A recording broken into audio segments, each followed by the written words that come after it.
Hallelujah. आए परमेश्वर का धन्यवाद करेंगे।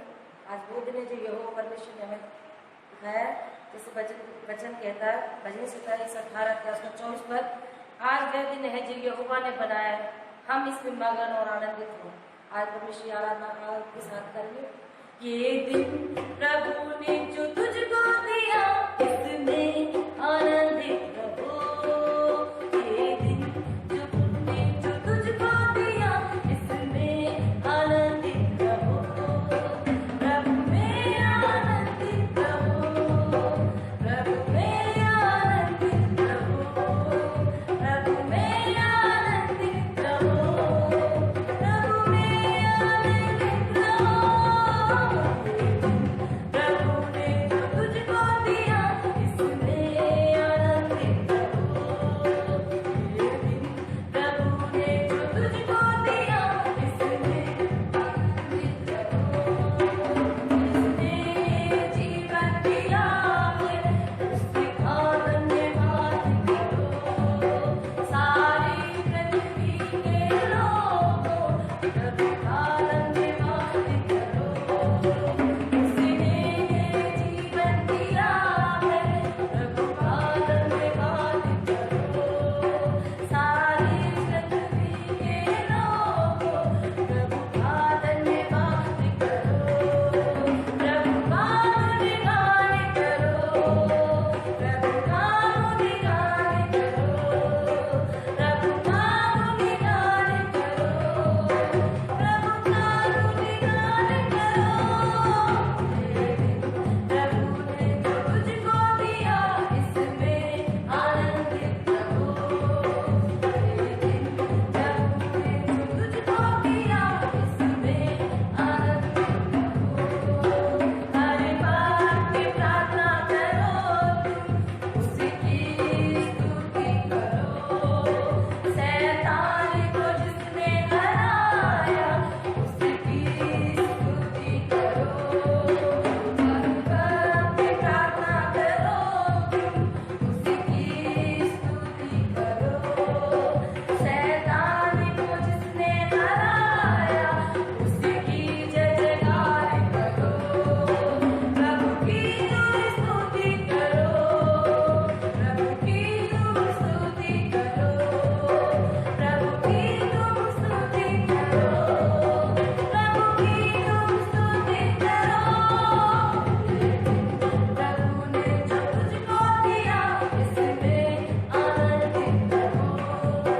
ये दिन प्रभु ने जो तुझको दिया, इसमें आनंदित रहो। प्रभु में आनंदित रहो, प्रभु में आनंदित रहो, प्रभु में आनंदित रहो, प्रभु में आनंदित रहो। प्रभु सबको आशीष दे। ऐसा हम वचन से गायब जाए। प्रिय भाई बहनों, आप सभी को जय मसीह की। मैं परमेश्वर का धन्यवाद देता हूँ। आज सुबह की आराधना में परमेश्वर हमारी मदद करे। मैं आज आपको परमेश्वर का वचन भजन संहिता 128 अध्याय में से बताना चाहता हूँ, और आज इसमें से हम मसीह परिवार के बारे में से हम कुछ देखना चाहते हैं। तो आज इस सुबह के समय, आज के इस आराधना में परमेश्वर हमारी मदद करे, और मैं प्रभु का धन्यवाद देता हूँ। प्रभु हमारी मदद करे। तो थोड़ी देर हम प्रभु के चरणों में खड़े रहेंगे, और जिस प्रकार परमेश्वर ने आज का दिन हम सभी को दिखाया, उसके लिए हम धन्यवाद देते हैं। और प्रियो, इन दिनों में हम जानते हैं कोई इधर उधर नहीं जा रहा, कलीसियाओं में चर्चों में लोग नहीं जा रहे, लेकिन उस समय हम क्या करें? मैं आपको बताना चाहता हूँ, उस समय हम अपने घरों के अंदर या चर्च के अंदर बैठकर हमें सुबह के समय हमें परमेश्वर को महिमा देना चाहिए, आराधना करना चाहिए। प्रियो, हमारे जीवन से परमेश्वर आराधना लेना चाहता है। हम आराधना को बंद ना करें, हम रोज लगातार प्रभु का धन्यवाद करते रहे, प्रार्थना करते रहे, और इन दिनों में हम लोगों को उत्सव करें। तो जितने आज इस वीडियो को लोग देख रहे हैं, मैं सभी विश्वासी भाई बहनों से निवेदन करता हूं कि आप लोग भी हर रविवार को, हर फ्राइडे को अपने घरों में बैठकर परिवार के साथ में, अपने माता पिता के साथ, अपने बच्चों के साथ, अपने पड़ोसियों को लेकर आप अपने घर में बैठकर आराधना कर सकते हैं और परमेश्वर को महिमा दे सकते हैं। तो मैं जिस प्रकार हम देखते हैं कि परमेश्वर का आज हम देखेंगे परमेश्वर का भय मानने की आशीष। तो जिस प्रकार भजन संहिता 128 अध्याय में बहुत अच्छा वो मुझे अध्याय पद लगता है। तो वहाँ पर लिखा है, क्या ही धन्य है हर एक जो यहोवा का भय मानता है और उसके मार्गों पर चलता है। और तू अपनी कमाई को निश्चय खाने पाएगा, तू धन्य होगा, तेरा भला ही होगा। तेरे घर के भीतर तेरी स्त्री फलवंत दाखलता से होगी, तेरी मेज के चारों ओर तेरे बालक जलपाई के पौधे से होंगे। सुन, जो पुरुष यहोवा का भय मानता हो वह ऐसे ही आशीष पाएगा। और यहोवा तुझे सिय्योन से आशीष देवे और तू जीवन भर यरूशलेम का कुशल देखता रहे, वरन तू अपने नाती पोतों को भी देखने पाएगा, इस्राएल को शांति मिले। प्रभु आप वचन को पढ़ने पर आशीषित करें हम सबको, जितने लोग आज के इस वचन को सुन रहे हैं। हम यहाँ पर देखते हैं पहला पद में इस प्रकार लिखा है, क्या ही धन्य है हर एक जो यहोवा का भय मानता है और यहोवा का भय मानता है और उसके मार्गों पर चलता है। प्रियो, हम धन्य लोग हैं जिस प्रकार परमेश्वर का दास भजनकार वचन में लिखता है, कहता है कि क्या ही धन्य है हर एक जो यहोवा का भय मानता है। तो इन दिनों में हम अपने घरों पर बैठकर हम परमेश्वर का भय को माने और उस भय के बारे में हम अपने परिवार को बताएं, अपने बच्चों को बताएं। हम आज़ादी के साथ अभी रह रहे हैं घरों के अंदर, है ना, तो हम परमेश्वर का धन्यवाद देते हैं। हम रोज, हमें ये नहीं कि हम संडे को चर्च में नहीं जा रहे और हम प्रार्थना करने भूल गए, आपने छोड़ दिया। तो मैं आपको परमेश्वर का वचन से प्रोत्साहित करना चाहूंगा इस सुबह के समय, जिस प्रकार लिखा है कि क्या ही धन्य है हर एक जो यहोवा का भय मानता है और उसके मार्गों पर चलता है। प्रियो, हम परमेश्वर का धन्यवाद देते हैं। नंबर 1, परमेश्वर का भय के बारे में बात आती है। और जब हम परमेश्वर का भय मानते हैं तो उससे क्या फायदा होता है, तो उससे क्या फायदा होता है। तो उसके साथ में आपको एक नीति वचन 19 अध्याय और उसका 23 पद में आपको मैं बताना चाहता हूँ। और उधर इस प्रकार लिखा है परमेश्वर का वचन में, नीति वचन 19 का 23 में लिखा है, मैं आपके सामने पढ़ना चाहता हूँ उस वचन को भी, कि यहोवा का भय मानने से जीवन बढ़ता है और उसका भय मानने वाला ठिकाना पाकर सुखी रहता है और उस पर विपत्ति नहीं पड़ने की। हमने वहां पर देखा कि यहोवा का भय मानना और उसके मार्गों पर चलना। तो आज हम भय के बारे में देखते हैं कि यहोवा का भय मानने से क्या होता है।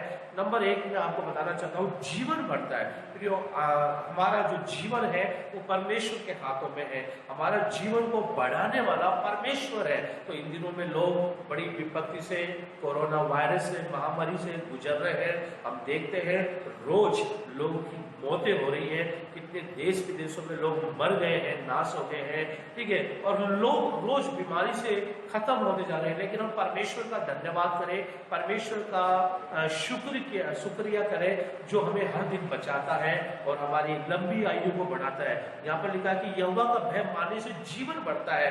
प्रियो, अभी तक जो आप लोगों ने परमेश्वर का भय को मान के रखा और उसके मार्गों पर आप चल रहे हैं, इसलिए आपका बहुत धन्यवाद देता हूँ। और इस भय में आप बने रहे और इस भय को लेकर, परमेश्वर का भय को लेकर आप प्रभु के चरणों में पूरे परिवार के साथ बैठकर प्रार्थना करें। जब आप परमेश्वर का भय को मानेंगे, संडे का रविवार का दिन में परमेश्वर का पवित्र विश्राम दिन का भय को मानेंगे और अपने घरों पर बैठकर अपने बच्चों के साथ, परिवार के साथ प्रार्थना करेंगे, तो यहाँ पर लिखा है यहोवा का भय मानने से नंबर 1 जीवन बढ़ता है। तो आप चाहते हैं प्रभु मेरे जीवन को हर दिन बढ़ाए, रोज बढ़ाए और लंबी आयु दे। तो और उसका भय मानने से क्या होता है, भय मानने वाला ठिकाना पाकर सुखी रहता है। आप चाहते हैं कि मैं और मेरा परिवार सुखी रहे, अब कोई दुख तकलीफ बीमारी ना रहे, किसी प्रकार की घर में खाने पीने की, पहनने की कमी घटी नहीं रहे। तो वचन हमें सिखाता है कि उसका भय मानने वाला ठिकाना पाकर सुखी रहता है और उस पर विपत्ति नहीं पड़ने की। फिर जब आप परमेश्वर का भय मानेंगे, नंबर 1 भय मानने से जीवन बढ़ता है। दूसरी बात है, भय मानने वाला ठिकाना पाकर सुखी रहता है और लिखा है उस पर विपत्ति नहीं पड़ने की, है ना। तो इस संसार के अंदर बीमारी आएगी, महामारी आएगी, कलेश आएंगे, परेशानी होगी, लेकिन परमेश्वर हमको मुझे और आपको निकास करेगा, इन सब चीजों से, विपत्तियों से वो बचाएगा। और लिखा है उस पर विपत्ति नहीं पड़नेगी, है ना। तो ये परमेश्वर का भय मानने की एक आशीष है। तो आज इस सुबह के समय, आज के इस पवित्र विश्राम दिन में मैं आपको बताना चाहता हूँ, हम अधिक से अधिक रोज, ये नहीं कि संडे को ही, रोज हम अपने परिवार को बैठाकर परमेश्वर का भय माने। जब हम भय मानते हैं, परमेश्वर हमारा जीवन को बढ़ाता है और उसका भय मानने वाला ठिकाना पाकर सुखी रहता है और उस पर विपत्ति नहीं पड़ने की, ये परमेश्वर का वादा है। और दूसरी बात हम देखते हैं भजन संहिता 128 में, और उसके बाद लिखा है और उसके मार्गों पर चलता है। फिर यूं एक विश्वासी और एक मसीह परिवार वही है जिसने यीशु मसीह पर विश्वास किया और अपना उद्धारकर्ता के रूप में ग्रहण किया और उसकी आज्ञाओं को माना, विश्वास किया और नया जन्म लेकर, बपतिस्मा लेकर वो प्रभु में बना है। तो यहाँ पर हम देखते हैं और उसके मार्गों पर चलता है। मार्ग के बारे में अगर हम बात करें तो यूहन्ना की किताब उसका 14 अध्याय उसका 6 पद में प्रभु यीशु मसीह ने कहा कि मार्ग, सत्य और जीवन मैं हूँ, मेरे बिना कोई परमेश्वर के पास नहीं जा सकता। प्रियो, हम परमेश्वर का भय मानने वाले हैं। हमने यीशु मसीह पर विश्वास किया है और हमने उसको उद्धारकर्ता के रूप में ग्रहण किया है और हमने नया जन्म पाया है, हमने बपतिस्मा लिया है। तो वो हमारा एक मार्ग है। लोग नहीं जानते इस बात को, लोग नहीं जानते। बाइबल कहती है 2 रास्ते हैं, है ना। एक सकड़ा रास्ता है और एक सकड़ा मार्ग है, एक चौड़ा मार्ग है। जो चौड़ा मार्ग है वो नरक को ओर जा रहा है, जो सकड़ा मार्ग है वो स्वर्ग को दर्शाता है। तो उस परमेश्वर का धन्यवाद देते हैं। ये अध्याय मुझे बहुत अच्छा लग रहा है, इसलिए मैं बताना चाहता हूँ अपने परिवारों में हम बैठकर हर दिन, हर रोज और रविवार के दिन विशेष करके हम प्रार्थना करें। और वो जैसे लिखा है कि क्या ही करते हैं, हर एक जो यहोवा का भय मानता है और उसके मार्गों पर चलता है। फिर जब परमेश्वर का भय मानेंगे और उसके मार्गों पर चलेंगे तो परमेश्वर ने हमारे फैमिली के लिए, परिवार के लिए प्रतिज्ञा की है, वाचा बांधी है, वो हमारे जीवन में आशीषों को उड़े लेगा। फिर लिखा है, वचन में लिखा है कि तू अपनी कमाई को निश्चय खाने पाएगा और तू धन्य होगा और तेरा भला होगा। तो हम देखते हैं इन दिनों में जो लोग बड़े विपत्तियों में पड़ रहे हैं, परेशानी में पड़ रहे हैं, गरीबी में से होकर गुजर रहे हैं, लेकिन हमको जो कुछ हमारे पास है ना, उसी में, उसी कमाई के अंदर परमेश्वर हमको आशीष देगा। और लिखा है तू अपनी कमाई को निश्चय खाने पाएगा और तू धन्य होगा और तेरा भला ही होगा। हम हमारे पास जो कुछ परमेश्वर ने दिया है, हमारे पास हम जो कुछ कमाते हैं, हमारी उस कमाई पर मैं आज आपको बता देना चाहता हूँ परमेश्वर की आशीष रहती है। भजन से नीति वचन में इस प्रकार 3 अध्याय में लिखा है कि दुष्टों के घर पर श्राप रहता है और जो धर्मी लोग रहते हैं उनके घर पर आशीष रहती है। तो परमेश्वर हमें आशीष देने वाला परमेश्वर है। तू धन्य होगा और तेरा भला ही होगा। और तीसरे पद में लिखा है कि तेरे घर के भीतर तेरी स्त्री फलवंत दाखलता सी होगी, तेरी मेज के चारों ओर तेरे बालक जल पाई के पौधे से होंगे। ये भी परमेश्वर का वादा है। यहाँ पर लिखा है एक फैमिली के बारे में, एक मसीह परिवार के बारे में हम देखते हैं कि तेरे घर के भीतर तेरी स्त्री है जो फलवंत दाखलता सी होगी, तेरी मेज के चारों ओर तेरे बालक जल पाई पौधे से होंगे। पर ये जो परमेश्वर का भय मानता है, उसके मार्गों पर चलता है, उसकी आज्ञाओं को मानता है, वो घर के अंदर ईश्वर की आशीष रहती है। प्रभु उसको तमाम विपत्ति से बचाता है, वो परिवार सुखी रहता है, वो परिवार में शांति बनी रहती है, क्योंकि वो परिवार परमेश्वर का भय मानने वाला है। वो परिवार जो कुछ कमाता है उसकी कमाई पर आशीष रहती है। लोग अभी भूखे मर रहे हैं, प्यासे मर रहे हैं, लेकिन हमारे पास जो कुछ है उस पर सब्र रखें। है परमेश्वर का मैं धन्यवाद देता हूँ। और यहाँ पर लिखा है कि तेरे बालक जल पाई पौधे से होंगे। हम देखते हैं एक जो पौधा जो नाली के किनारे लगाया जाता है, पानी की जगह पर लगाया जाता है, एक जो छोटा पेड़ रहता है, कैसे वो हरा रहता है, एकदम बहुत सॉफ्ट रहता है। ठीक है, तो इसी प्रकार परमेश्वर ने वादा किया है हमारे बच्चों को, जिस प्रकार लिखा है तेरे बालक जल पाई के पौधे से होंगे। और फिर नीचे लिखा है सो जो पुरुष यहोवा का भय मानता हो वह ऐसी ही आशीष पाएगा। अब हम देखते हैं कि जो पुरुष यहोवा का भय मानता हो वो ऐसे ही आशीष पाएगा। प्रियो, सारी आशीष परमेश्वर मुझे और आपको तब देगा जब हम परमेश्वर के भय को मानेंगे, हालेलुया, और उसके मार्गों पर चलेंगे, क्योंकि हम मसीह लोग हैं, हम विश्वासी लोग हैं और हमने यीशु मसीह पर विश्वास किया है, उसको अपना उद्धारकर्ता के रूप में ग्रहण किया है और हम आज उसके मार्गों पर चल रहे हैं। तो मैं परमेश्वर से प्रार्थना करता हूं और आप लोगों से मैं निवेदन करना चाहता हूं, आप उसके मार्गों पर अटल रहिए, आप उसके मार्गों को छोड़े नहीं। चाहे लॉकडाउन खुले या ना खुले, हम एक दूसरे से मिले या नहीं मिले, आप अपने घरों पर बैठकर प्रार्थना करें, उसके भय में चले, उसके मार्गों पर चले, क्योंकि मैं और आप एक धन्य पुरुष है। आज लोग सत्य की खोज कर रहे हैं, सत्य मार्ग की खोज कर रहे हैं, उनको नहीं मिल रहा, लेकिन मैं और आप धन्य लोग हैं जिन्होंने हमने क्या करा, सत्य मार्ग को पा लिया। क्योंकि वचन कहता है कि जैसे हमने देखा यूहन्ना 14:6 में, मार्ग सत्य जीवन मैं हूं, इस स्वयं यीशु मसीह ने कहा। और यूहन्ना की किताब में हम देखते हैं, यूहन्ना रचित सुसमाचार में भी लिखा है कि सत्य को तुम जानो, सत्य तुम्हें स्वतंत्र करेगा, आजाद करेगा। प्रियो, मैंने और आपने जीवित परमेश्वर को पाया है, जाना है, और उस सत्य के बारे में आप दूसरों को भी बताएं। तो जो पुरुष यहोवा का भय मानता हो वह ऐसे ही आशीष पाएगा।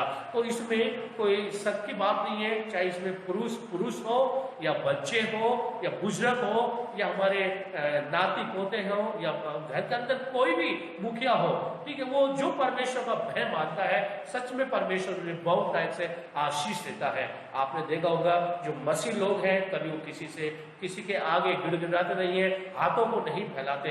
पूरी दुनिया हाथों को फैलाती है, लेकिन हमको परमेश्वर आशीष देने वाला परमेश्वर है। तो इन दिनों में हम प्रार्थना करें, हम दूसरों की भी मदद करें इसके साथ साथ, ताकि जो आशीष परमेश्वर ने दी है हम वो आशीष हम दूसरों को भी बांटे। फिर जब हम ऐसे करेंगे, परमेश्वर भी बहुत ऐसे आशीष देगा। फिर नीचे 5वां पद में लिखा है कि यहोवा तुझे सिय्योन से आशीष देवे और तू जीवन भर यरूशलेम का कुशल देखता रहे। प्रियो, वो परमेश्वर हमें कहां से आशीष देगा? सिय्योन से आशीष देगा।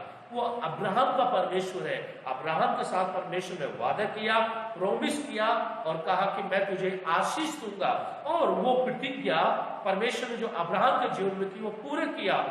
तो आज हम देखते हैं अब्राहम विश्वासियों का वो पिता कहलाता है, क्योंकि उसने परमेश्वर की बातों को माना, परमेश्वर की आज्ञा का पालन किया और उसके लिए वो धर्म सच्चाई गिना गया और वो प्रभु के पीछे हो लिया। परमेश्वर ने उसे बढ़ाया, परमेश्वर ने उसे वादा किया, आकाश के तारों को तू गिन सकता है, बालू के कणों को, रेत के जो कण है उसको तू गिन सकता है। बोला अब्राहम मैं तुझे ऐसे ही आशीष दूंगा। उसने अब्राहम ने कहा परमेश्वर मैं नहीं गिन सकता। बोला ऐसे ही तेरा वंश होगा और ऐसे ही मैं तुझे आशीष दूंगा। मैं आपको बताना चाहता हूँ सुबह के समय, आज के इस पवित्र विश्राम दिन में, आप अगर अपने जीवन में बढ़ना चाहते हैं, आशीष पाना चाहते हैं, आप परमेश्वर का भय को माने, आप परमेश्वर के मार्ग पर चले, फिर परमेश्वर आपको लंबी आयु देगा, परमेश्वर आपके जीवन को बढ़ाएगा, परमेश्वर आपको तमाम विपत्तियों से बचाएगा, बीमारियों से बचा के रखेगा और आपके घर के अंदर किसी भी चीज की कमी घटी नहीं होगी, क्योंकि उसने वादा किया है। हम देते हैं तू जीवन भर यरूशलेम का कुशल देखता रहे। जिस जगह पर हम रह रहे हैं, जिस गांव में हम रह रहे हैं, जिस शहर में हम रह रहे हैं, जिस जगह पर रह रहे हैं, वो हमारा एक यरूशलेम है। परमेश्वर ने वादा किया है कि तू यरूशलेम का कुशल देखता रहे। आप जिस एरिया में रहते हैं, आप अपने यरूशलेम का कुशल को देखने पाओगे। फिर लास्ट में 6ठा परमेश्वर का लिखा है, वरन तू अपनी नाती पोतों को भी देखने पाएगा, इसराइल को शांति मिले। वरन तू अपने नाती पोतों को भी देखने पाएगा, इसराइल को शांति मिले। तो परमेश्वर हमारी लंबी आयु को बढ़ाता है ना। वो वादा करता है कि तू अपने नाती पोतों को भी देखने पाएगा और इसराइल को शांति मिले। इसराइल मीन्स लोग, आज हम इसराइल हैं, हम परमेश्वर के लोग हैं। परमेश्वर हमें शांति देना चाहता है, फिर वो शांति का राजकुमार है, वो शांति का दाता है। लोगों के जीवन में शांति नहीं है ना, तो लेकिन जिसके जीवन में, जिसके पास प्रभु यीशु मसीह है, वो दुनिया का बड़ा एक धन्य व्यक्ति है। उसके पास शांति है, उसके पास आनंद है, उसके पास आशीष है, उसके पास छुटकारा है, प्रभु उसको सुरक्षित रखता है। तो मैं परमेश्वर का धन्यवाद देता हूँ। और एक परमेश्वर का भय मानने की आशीष आज हमने भजन संहिता 128 अध्याय में पढ़ा। तो जितने इस वीडियो को आज आप देख रहे हैं, तो आप जरूर इस वीडियो को देखें और इस वचन को आप भी अपने घरों में जाकर पढ़ें, घर पर रहकर पढ़ें और इस वचन के द्वारा और भी आप आशीष पाए। तो मैंने ज़्यादा आपको लंबा नहीं बताया, शॉर्ट बताया है, तो मैं परमेश्वर का धन्यवाद देता हूँ। मैं आपके लिए सुबह के समय प्रार्थना करना चाहता हूँ। जितने भी ये वीडियो को देख रहे हैं, आप अपनी आंखों को बंद करें, हम आपके लिए प्रार्थना करेंगे। परमेश्वर आपको हर एक तकलीफ बीमारी से बचाए। आइए हम प्रार्थना करें प्रियो, परमेश्वर आशीषित करें। सर्वशक्तिमान अनुग्रहकारी दयालु मेरे जीवित पिता परमेश्वर, मैं आज इस सुबह के समय प्रार्थना करता हूँ परमेश्वर, इस पवित्र विश्राम दिन के लिए प्रभु जी, जो हालेलुया इस महीने का मई का महीने में पिता परमेश्वर आज का पहला संडे प्रभु आपने हमको देखने को लिए दिया, देखने को दिखाया, इसलिए धन्यवाद देते हैं परमेश्वर। जिसने इस वीडियो को देख रहे हैं प्रभु जी और जिन्होंने इस वचन को सुना, उस सबको मैं यीशु मसीह के नाम से आशीषित करता हूँ प्रभु। मैं इन सभी लोगों के लिए मैं प्रार्थना करता हूँ, सभी भाई बहनों के लिए प्रार्थना करता हूँ पिता, जो इस वीडियो को देख रहे हैं। मैं इन्हें पिता पुत्र पवित्र आत्मा से सुबह के समय आशीष देता हूँ पिता परमेश्वर, आपका भय इनके जीवन में आ जाए प्रभु, ये तेरे मार्गों पर चलते रहे पिता परमेश्वर, इनके परिवारों में शांति आ जाए, इनके बच्चों के ऊपर प्रभु आपकी ब्लेसिंग होने पाए, क्योंकि तेरा वचन में लिखा है क्या ही धन्य है वो पुरुष जो यहोवा का भय मानता है और उसके मार्गों पर चलता है। प्रभु जो लोग इस वीडियो को देख रहे हैं, ये सच में प्रभु आपसे मोहब्बत करने वाले लोग हैं,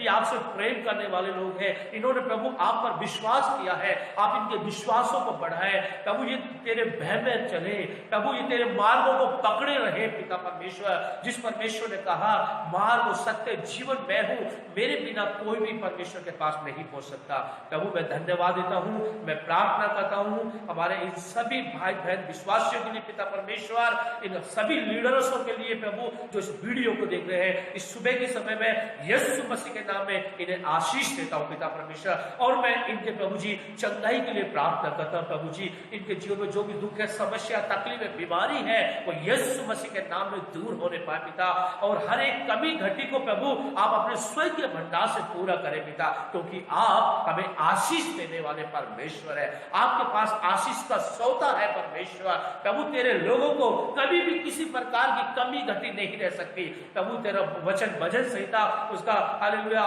वचन में लिखा है 34 अध्याय में, जवान सिखों को तो भूखे रह सकते हैं, लेकिन यहोवा की खोजों को कभी भी किसी प्रकार की कमी घटी नहीं रहती पिता परमेश्वर। प्रभु तेरा वचन कहता है पहले मेरे धर्म और राज की खोज कर लो तो ये सब वस्तु तुम्हें मिल जाएगी प्रभु। इस सुबह के समय जो भी इस वीडियो को भाई बहन लोग देख रहे हैं प्रभु, जवान पुरुष जो भी बच्चे वगैरह देख रहे हैं, सबको मैं यीशु मसीह के नाम में आशीष देता हूँ पिता।